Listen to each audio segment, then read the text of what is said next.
am ready.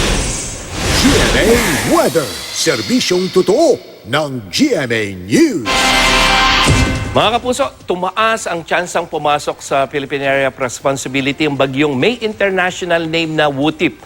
Namataan ang mata nito sa layong 1,725 kilometers dyan sa may silangan o east ng Southern Luzon.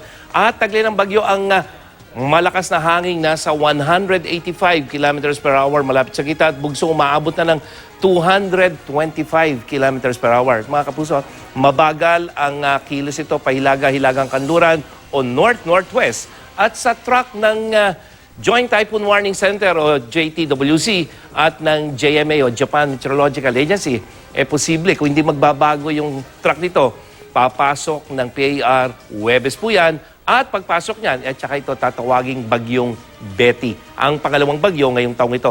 Pero dahil malayo pa, wala pang epekto sa bansa ang nasabing bagyo at patuloy naman ang pag-iral ng hangin amihan dito sa ating bansa. At sa datos ng Metro Weather, bahagyang maulap pero halos walang ulan sa Metro Manila bukas. At yung ating alinsangan sa tanghali, 35 degrees Celsius yung init factor natin. Sa Luzon, sa hapon lamang may inaasahang ulan dyan sa may probinsya ng Aurora at Northern Quezon habang maayos ang panahon sa iba pang bahagi ng Luzon. At sa Visayas, maghapon na mababa ang tsansa ng ulan mula dyan sa Eastern, Central at Western Visayas. At sa Mindanao, may ulan bukas ng umaga dyan sa may Sarangani habang maayos naman ang panahon sa malaking bahagi ng Mindanao pagdating sa hapon.